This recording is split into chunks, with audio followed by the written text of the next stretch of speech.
बिस्मिल्लाहिर्रहमानिर्रहीम। अस्सलाम वालेकुम। आज हम पढ़ेंगे उर्दू ट्रांसलेशन चेजिंग ड्रीम का फ्रॉम सिंटेक्स इंग्लिश क्लास 9 से। चेजिंग ड्रीम का मतलब है ख्वाबों को पूरा करना, ख्वाबों की तकमील करना, ख्वाबों के पीछे दौड़ लगाना। आइए इसकी ट्रांसलेशन करते हैं। जमील एक खस्ता हाल मिट्टी से बने घर के सामने सहन में आहिस्ता आहिस्ता चलते हुए दाखिल हुआ और ठंडी चांदनी में डूबे आसमान के नीचे सहन के दरमियान पड़ी चारपाई पर निढाल गिर गया। जमील को देखते हुए उसके वालिद चाय के कप को मेज़ पर रखा, अपनी चारपाई उसके करीब की और पूछा, क्या बात है बेटा, तुम बड़े परेशान नज़र आ रहे हो। कुछ नहीं अब्बू, सब ठीक है। तुम ठीक नहीं नज़र आते, पहले खाना खाते हैं फिर हम इस बारे में बात करते हैं। जमील की माँ और सुदूरी खाला ख़ानदान की एक पुरानी दोस्त खाने की ट्रे और पानी से भरे जग के साथ बावर्ची खाने से निकली। उसकी बहन सारा और भाई खालिद ने मेज़ उठाया और उनकी चारपाई के करीब ले आए। हर कोई मेज़ के गिर्द बैठ गया और खाना शुरू कर दिया। जमील ने हरकत न की। उसके वालिद ने उसे उठने और खाना खाने को कहा। ना चाहते हुए वो उठा और खाना शुरू कर दिया। हर एक ने मुशाहिदा किया कि जमील परेशान है। उन्होंने खाना खाते हुए उसे तिरछी नज़रों से देखा मगर कुछ नहीं कहा। जैसे ही उन्होंने खाना ख़त्म किया और बर्तन बावर्ची खाने में ले गए तो उसकी माँ ने पूछा, क्या तुम्हारे नतीजे का ऐलान हो गया है? तुमने कौन सा ग्रेड हासिल किया है?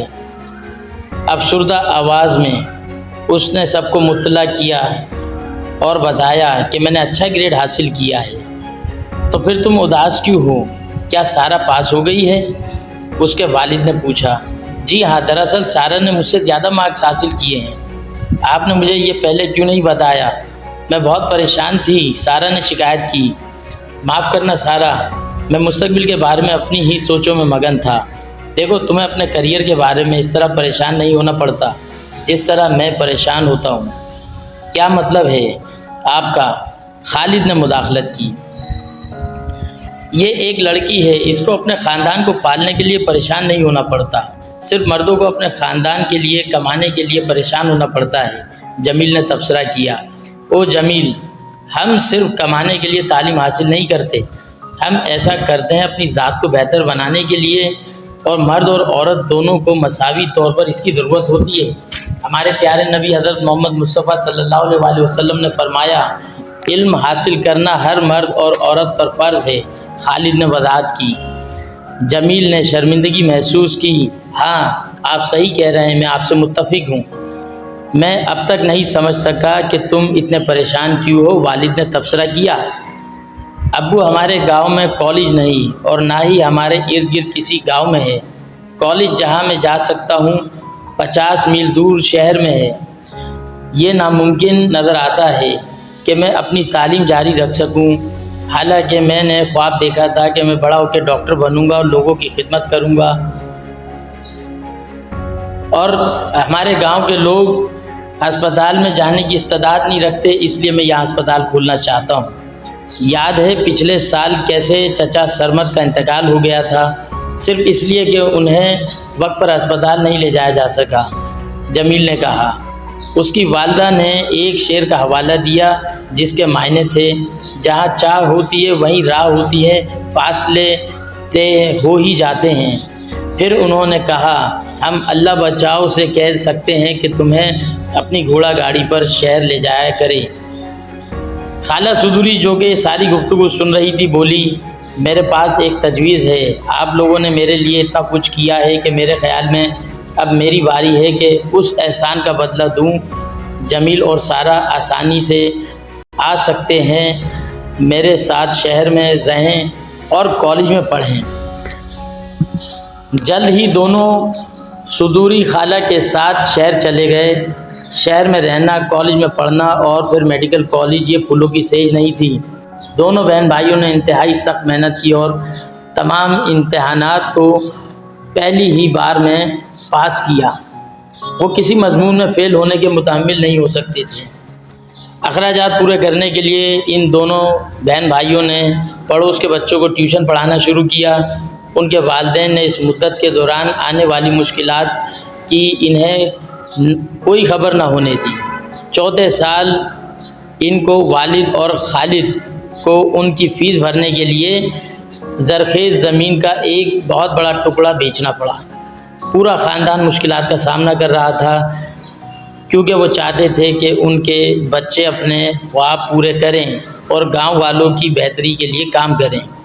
12 سال گزر گئے۔ 12 سال بعد چچا نور علی، آپ کو چاول، آلو، چینی نہیں کھانی چاہیے، جمیل نے اپنے مریض کو نہایت نرمی سے مشورہ دیا۔ ٹھیک ہے بیٹا، میں تمہارے مشورے پر عمل کروں گا۔ جمیل نے اس بوڑھے شخص کا جھریوں بھرا ہاتھ تھام لیا اور ہسپتال کی شاندار عمارت سے باہر نکلنے میں اس کی مدد کی۔ سرسبز کھیتوں کے پس منظر میں کھڑی تھی جو عمارت ہسپتال کی۔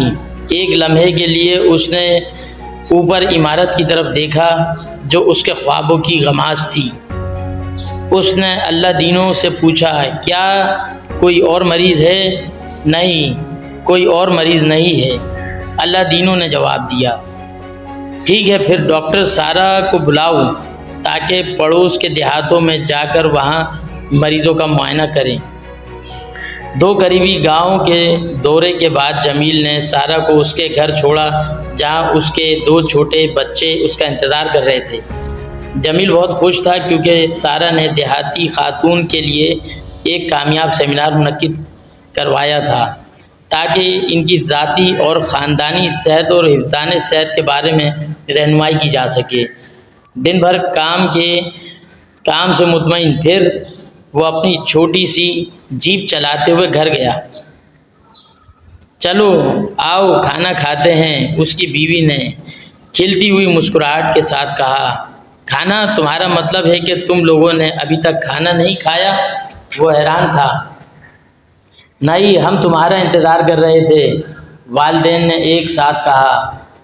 ٹھیک ہے، پھر چلیں ایک ساتھ کھانا کھاتے ہیں۔ ایک ایک کر کے ہر ایک نے اپنے ہاتھ دھوئے اور کھانے کی میز کی طرف بڑھ گئے۔